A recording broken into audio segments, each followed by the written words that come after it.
openly and happily for the things that he was doing. And so we already see this idea starting when we break things down and categorize things into these years.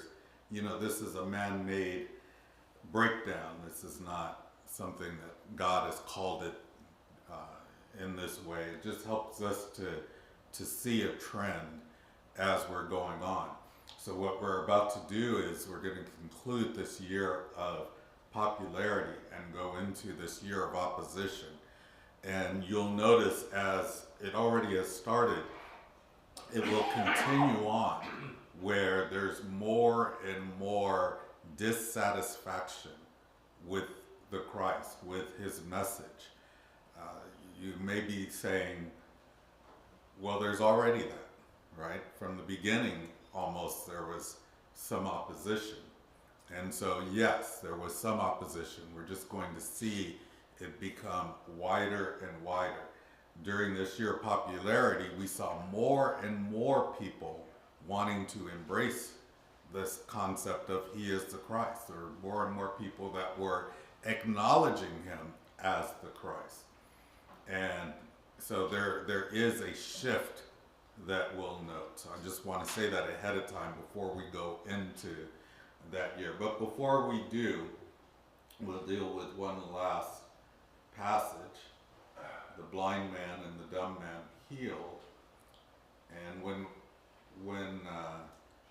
the Bible older times talks about blind man and the dumb man, what does that mean? Can't talk. Can't hear and can't talk.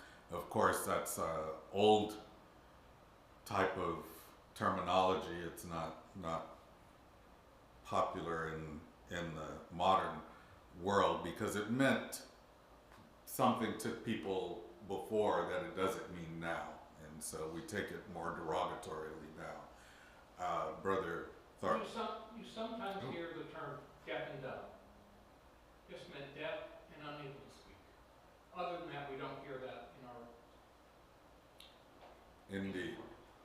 I'm not sure what just happened to our presentation. One moment, please. It closed.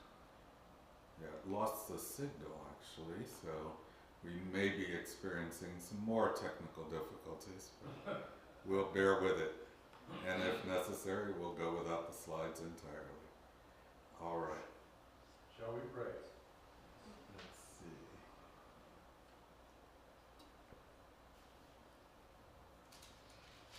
There we are. So, Matthew chapter 9, verses 27 through 34. And Jesus departed thence. And when Jesus departed thence, two blind men followed him, crying and saying, Thou son of David, have mercy on us. And when he was come into the house, the blind men came to him. And Jesus saith to them, Believe ye that I am able to do this? And they said unto him, Yea, Lord. Then touched he their eyes, saying, According to your faith be it unto you. And their eyes were opened, and Jesus straitly charged them, saying, See that no man know it. But they, when they were departed, spread abroad his fame in all that country. Verse 32, As they went out, behold, they brought to him a dumb man who possessed with a devil. And when the devil was cast out, the dumb spake, and the multitudes marveled, saying, It was never so seen in Israel. But the Pharisees said, He casteth out devils through the prince of devils. So going back to verse 27, we see as these miracles are performed, the first one, he asks a very pertinent question to them. It just says that when he left, the blind men were following him, saying, Thou son of David, have mercy on us. What do you suppose they would, if you heard that, what would you suppose they're asking him? Yes. Well, one, we have to assume that they had been listening to him talk, to know what's going on. They have some knowledge of him. They probably heard the things he can do. They're blind, and they're asking, have mercy on us. Now, they could have meant spiritually, but I assume that they meant heal us. Sister Butcher. Same. Okay.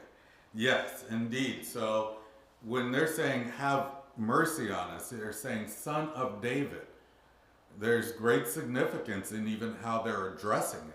Yeah. They're acknowledging his authority right from the start. They're saying have mercy on us. Well, what would he need to have mercy upon them for? Well, it could either be their sins or it could be to heal them. Right? Either one of those could be the case, or both. Indeed. He said, when he says, they say have mercy on us, have you ever considered how did these blind men follow him? They didn't find him. And as Brother Tharp pointed out, you can infer here that they've heard him. They were already there and they followed him as he departed. So we can just infer that they're hearing him, right? And when you see this idea of the blind men following him, how would they have followed him? Yes. Either they were very close or they had somebody helping them. They probably had someone assisting them in that. But it was their intention to follow him. That would be the thing we take away. And they're the ones calling upon him to have mercy. And we understand how he interprets this in his response. When he was come into the house, the blind men came to him, and Jesus saith unto them, believe ye that I am able to do this? And they said unto him, yea, Lord. So the question he asks says, look, are you believing in my ability? This isn't just, well, you know what? We're going to approach him just in case. Now, have you ever heard people say this?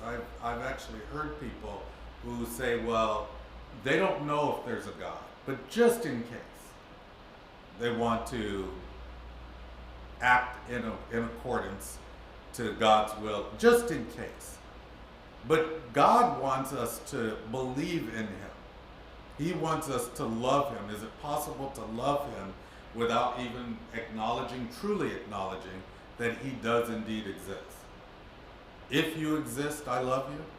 That doesn't really make any sort of sense, does it? Brother Tharp. No, he often, throughout the Bible, talks about not liking those who doubt. He wants total conviction. And that's a challenge for even us sometimes, if we waver, When we ask for something in prayer, we have to have confidence. So, he expects and demands total belief. Indeed, indeed. Now that doesn't mean that we won't have weakened faith, and because we're to continue to grow our faith. Prayerfully, if we are alive 5 years from now, we will be able to look back and say we are stronger in faith than we're today. And that's not to condemn where we are today. It's just to say we need to continue to grow. But he asked them, look, do you believe that that I am able to do this? Do you believe in the authority that I have? As this would seem, it seems like a strange question to me, because they're following him. These are blind men who have the conviction to follow him. They've obviously noted the miracles that he's done. Why wouldn't they believe in his ability? What do you say to that thought? Yes. They needed to confess it. They had to state that they truly believed. He knew. That is an important aspect of what he looked for then and what he looks for today. Brother Tharp. I suspect it might have been for those around to hear that because of their belief, this happened. So, and for us. And also, there were those that were following him that didn't believe. And we're going to see that more and more as we go into this year of opposition. And so it's something to keep in mind as we close out this particular year. Here are people who really believe, but not everybody that comes to him is actually believing in him. Yes. You mentioned you ever heard anybody who says, I think he's here. And those are some of our best opportunities to teach these people. But we can't expect them to have 100% belief at the beginning. That's an opportunity to say, well, if there's a chance there's a God, shouldn't you be prepared for that? And so we don't all start out at 100%. You can't expect everybody to have 100%. So you're right, that's something that grows over time. Absolutely, absolutely. Look, if there's someone who is open to belief, I am not condemning them. If they are acting in accordance to the idea of just in case there's a God, that means at least they're open to the idea. There's a kernel of belief there to even be able to say that. So why wouldn't we engage in conversation? If they're willing to have conversations about God, we can help them grow, not through our own power, but through the power of the Word, from the idea of just in case to stronger conviction. There seems to be more evidence in the favor of there being a God. And from that to, I actually believe there is a God. To, I'm 100% convinced. Maybe we might say 99.999 because we always end up lacking some level of faith. But we can grow them and we can be instrumental in helping them take those steps. Brother Tharp. What we shouldn't do is attack them and tell them you have to have 100% belief. Because you're doing the exact opposite. You're driving them away. Yes, absolutely. Brother, yeah. On the issue of faith, I'm looking at James chapter 2. It says here that has not God chosen those who are poor in the eyes of the world to be rich in faith and to inherit the kingdom? Those who are poor, and I include those who are physically ill, will not tell themselves that I'm hedging my bet when I go to Jesus Christ for healing. But it's only those who are affluent and wealthy or think they have made it, then they will say, I will hedge my bet. Or fear of missing out, FOMO. So once faith, do you think, based on our circumstance, how would one weighs one faith in Jesus Christ in the absence of material things or the opposite, as stated in James chapter 2? How would we weigh it? Yeah. Well, look, the same measure is for whether people have money or don't have money. When the Bible talks about those distinctions, sometimes from a mankind standpoint, we attack people that have money because we're envious. Sometimes that's the reason. Sometimes it's because we feel attacked, and so we do it out of defense. So we have to be careful that that's not the category we're in. But now, when we look at the Bible, there's still clearly a distinction talked about, as you're pointing out. There's so many places where there's a distinction talked about from those who have and those that have not. Those that have not are ready to receive. They have need. Those that have think of themselves as having no need. That's the issue. You have to break through something different with people who are well off. They perceive themselves of having all that they need. So what does God provide them? Now, if you don't have anything, God provides you hope. He provides you life when you might be dying. So you are ready to grasp on, you are more open to grasp onto that. This is just the human condition. This is human nature, as the Bible will describe it. But at no point does it make it impossible or any different for the qualification for someone who is well off. The only thing is the challenge of breaking through is greater. They're not seeking, right? They're not seeking something unless, in some cases, people who are well off still feel a sense of emptiness and realize that there's something missing. And if they're seeking, they're far more open. But in general, if you approach someone who doesn't believe, they're well off, they don't have any physical needs, any material needs, their health is okay, they're not looking. And therefore, it's hard to get that opening. But difficult is not the same as impossible. The criteria is exactly the same. Brother Tharp? In Christendom today, I'm not going to say just the Church of Christ, but I have heard this in the Church of Christ, that people don't like to pick on the rich. They want to, we have this prosperity doctrine out there and everything. And I've heard people try to say every time we see the word poor in the Bible, it's talking poor in spirit, not poor financially.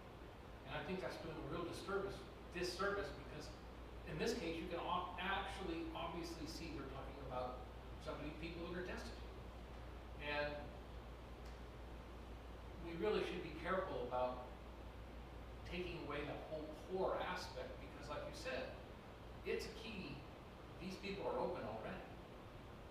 Well, and here's the question: are we? This is individual question to ask. Are we rich or poor? We're all rich. I'm not even talking about. Just so we're clear, I'm not talking about on a spiritual level. I'm talking just materially. We're both rich and poor. Only in comparison to the very extreme wealth, we're so much richer than even the kings at that time. Yeah. In the comforts that we have. It's funny, I'm around a lot of young people at certain times for my classes, and during those times I'm the older one, and then I'm around older people at times, and I'm the younger one. I'm older than some, younger than some. I'm richer than some, I'm poorer than some. Relative to some, I'm poor. Relative to others, I am absolutely rich. Which is it? So even that terminology can be misleading. The prosperity doctrine is foreign to the Bible. That's just foreign to the Bible. That is a doctrine that seems to, the best of my own research, has originated with evangelists that want to receive. And if you can convince everyone in this prosperity doctrine, then they will want you to have a lot. And then they in turn believe they're going to suddenly receive a lot. It's akin to a religious pyramid scheme, and we need to be aware of it. It's not the thing that's going to consume our time, our brain cells on a regular basis. But we need to be aware of it when we talk to people. We need to let them know, look, God's word is not about being rich materially. I just don't know how we reconcile that with the rich man and Lazarus. I just don't know how. Because being poor, materially poor, if that equates to you having disfavor with God, that parable just doesn't make any sense. Jesus did not live a life of prosperity. So anyway, that's not the lesson, but it is, it's something we need to be very aware of. Brother Young.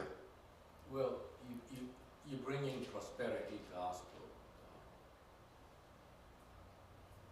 Tell me, is it more dangerous than one who is rich and hedging his bet by believing in Jesus Christ, attending church services every Sunday, and contribute as requested, but still seeking assurance that hopefully at the end I'll be accepted. Whereas prosperity gospel, their mindset is different. That God already blessed me, accepted me, and that's why I'm blessed. That's why He blessed me with all this wealth. I already made it. Do you see that? Yes. So the answer I would give is twofold. One, I'll start with the easier part, and that is the person who is hedging their bet is in a better situation because at least there's a better chance of them receiving the word and responding and truly committing themselves to Christ. Now, which is better? Which is in a better state with God? So for that, this is something that's very unpopular, but when it comes to God's word, I am very much a black and white person, a very binary person, because as I read God's word, there is no degree of, we'd like to put it. There's no 90%, 80%, or anything of that nature. You are either saved or you are lost. At the end, it's a very binary thing. He's going to receive some into heaven, and the rest will be condemned to hell. That's, no matter how much I read about salvation and judgment, that's the only way I've been able to take it away. Is it at the end, God will determine, I don't determine, God will determine, but there will be those who are saved and there will be those who are not. And so whether you are hedging your bets or whether you've embraced something completely foreign, if you die in that state, God is going to judge. And as I read it, there's only two possibilities. So, but that person that's hedging their bets, they have us. They have us to help, to try to encourage them, just like we have one another to encourage us where we lack faith. And that is far preferable to being surrounded by a bunch of people that just tell you no matter what you do, you're all right. That's never a good sign. Brother Tharp. And those that think that God has blessed them already by making them rich seem to forget that God said it's much harder for the rich to get in heaven like a camel through the eye of the needle. And we all ought to remember that also, because we're in the rich category. I don't care if you feel like you can't pay your bills and stuff. When you compare us to the rest of the world, when you compare us to history, we're extremely rich. Yes. And the richest, what is really what he's talking about when rich is, you're not needing food, you're not needing housing, you have lots of distractions in life, and we all have that. That's why the rich can't go to heaven, because of those things. They're distracted. And so we ought to be careful. Yeah, we definitely need to be careful. And again, that's confining the conversation to materialistically. Of course, spiritually, we know it's unmeasurable how wealthy we are. So, absolutely. Going back to this particular passage, when he says, "Look, believe ye that I am able to do this," they said unto him, "Yea, Lord. Then touched ye their eyes, according to your faith be it unto you." Look, as you've acted according to your belief, again, believing is not enough. Now, please believe, but that can't be the sum total. How many passages does it take for us to understand that's not the end of it? Belief is the beginning. Yes. It should only take one. But we have many. We have so many examples, so many strong examples that are irrefutable. And yet we still hear all sorts of doctrines. These examples are useful for us in talking with people and strengthening their faith, in strengthening their resolve toward God. Of course, when he says, and their eyes were open, and Jesus straightly charged them, saying, see that no man know it. But they, when they were departed, spread abroad his fame in all that country. We see a lot of the humility of Christ constantly. We see him saying, look, see to it that no man know it. Don't tell anybody, don't talk to anybody, don't spread this around. When you look at the consistency of that, a lot of that didn't have to do with just the miracle that was performed, but the fact that they were acknowledging truly who he was. And that's why I began this by saying, what is it they're asking of him? They seem to have an insight that does go beyond the fact that, oh, he's able to heal us. Because that's one thing. But that greater insight seems to be there. Son of David. Remember that. And so a lot of it has to do with the idea of, look, he's not looking at this time for everyone, for people to be spreading the fact that he is the Christ. There seems to be this idea of he's going to continue to show signs to confirm his authority, his power. Now they go and spread it abroad anyway, but a lot of the times when we say, hey, he's saying don't tell anyone. Look, a blind man comes to you and can see. Was he telling them to act like they were still blind? No. So it's not that a miracle had been performed, is what I want to point out. In a lot of these cases, that's what we take away. But it would be impossible to conceal that a miracle had been performed. It's more identifying the Christ as the idea, his authority exactly, that they seem to have a greater insight into. Brother Tharp. Well, I raised my hand before you explained. That's what I was going to ask you. What is exactly the purpose of this? Is it just that he is not ready for the step to be identified as the Christ yet, and he's just building up to that point? You sort of just said yes. Yeah, because a lot of it has to do with the subtlety in which he's addressing people. Remember when we began this year of popularity, I talked, or really winding down the year of obscurity, the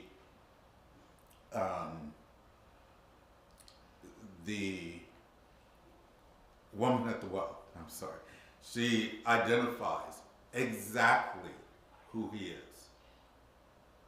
I believe you are the Christ. It's those sort of things where he engages with people. But we saw with Nicodemus, he doesn't come right out and acknowledge it because Nicodemus doesn't identify it. He's waiting for other people to identify him at this point in time. And he engages those people in a particular way. And those who don't, who can't see, who can't perceive, he doesn't engage them. It's not their time, we had read. But their time is coming. Their time will come. And so that's what a lot of that has to do with. Brother Thurman. See if my thinking is correct on this. I'm thinking that if they identified him as the Christ too soon, and too many people didn't believe that yet, that there would be a big uprising against him.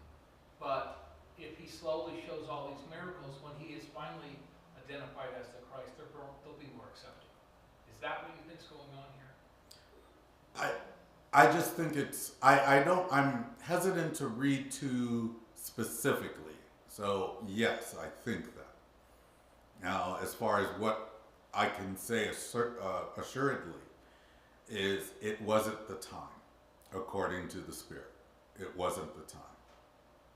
I know that sounds like I'm hedging, and it's not meant to be that. I do want to point out this is what the reading is. Now, there are certain things we can infer definitively, and there are certain things that it just seems to point toward. And yes, that's what it seems to point toward. So, Oh, let's see. The one in verses 32, when they went out, behold, they brought to him a dumb man possessed with the devil. When the devil was cast out, the dumb spake, and the multitudes marveled, saying, it was never so seen in Israel. So now we have something that appears a little different, because here it actually calls out them being possessed. And by being possessed, it was preventing him from being able to speak. And so the speech was connected, the ability to speak again was connected with him casting out a devil. But when they said, and the multitudes marveled, saying it was never so seen in Israel. But the Pharisees said he casteth out devils through the prince of devils. So again, we've got the Pharisees denying who he is, in direct contrast to what we just saw before.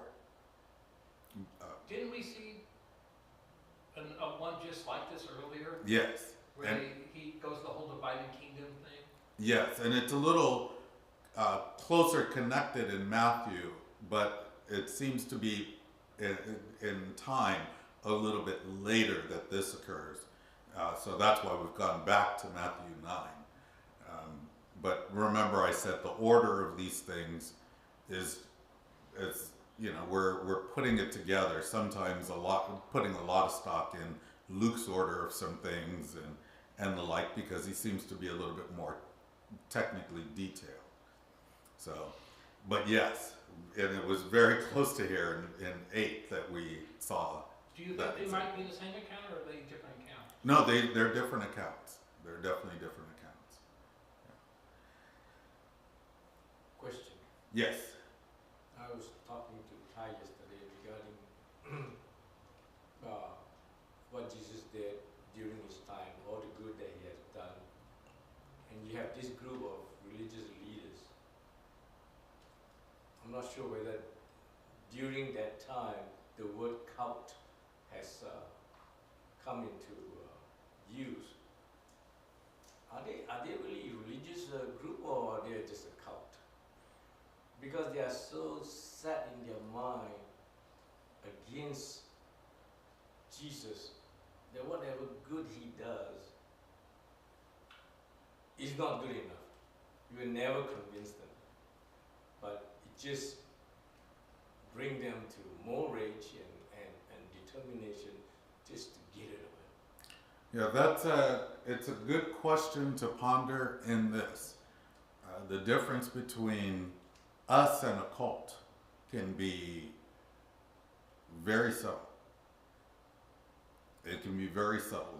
There are those who would call us a cult because we are devoted to a concept, a belief.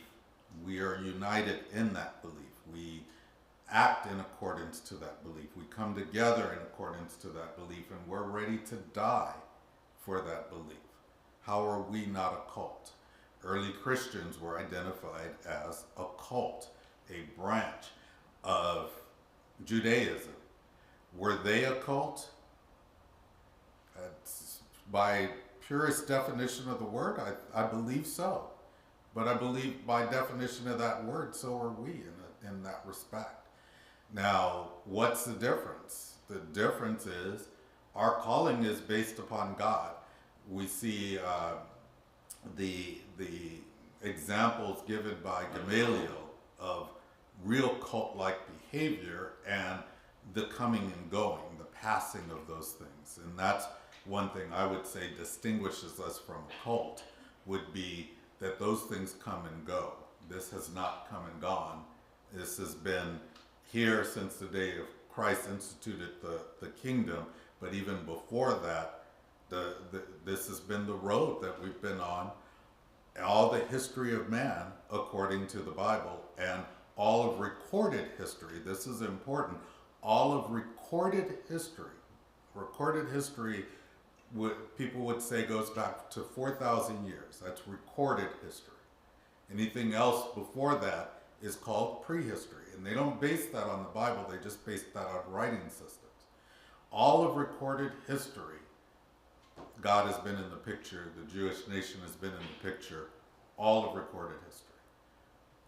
Brother Tharp. The term cult is a loaded word, first of all. If you talk outside of religion, the left believes the conservatives are cults, the right believes the liberals are a cult. It's a term used by opponents of a side. Rarely does anybody call themselves a cult. So the whole term is not well defined. In the media, we know it as people who do ridiculous things. So it's hard to accurately use that word to describe anybody. Indeed. But again, that's the way that we take the word. I tend to not like to be a servant of semantics. Words change and they mean things. They mean things one time, they may mean something different the other time. One of the things about studying the Bible is you need to try to understand how those phrases, those concepts were used during that time. Knowing modern Hebrew or modern Greek is not the sum total of things, because modern Greek is very different from the Greek used in the Bible. And you need to know, and to do that, you need to look at the writers of that time. Common writers, not inspired writers, just to see how phrases were used. So it is a complicated study, not to understand the Bible correctly. So when it comes to words like cult and how we define them and use them negatively, we've got to be very sensitive to that. But that being said, going back to Brother Young's question, were they acting as a cult? Certainly. As we would use the word. They were very zealous in their opposition. Cults tend to be smaller subgroups, and the Pharisees would be a smaller subgroup of Israel. So in that respect, absolutely. All right. We went into a few other things, but that's okay.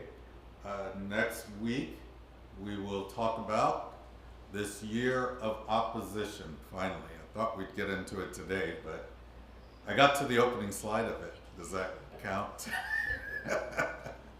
We have a few more minutes, but it doesn't make sense to start that up right now. So we'll hold that until next week. This is Jesus' final year of his ministry, and we will see it lead right into obviously his persecution and his death, burial, and his resurrection toward the end. So the year of opposition next week. Thank you for your attention.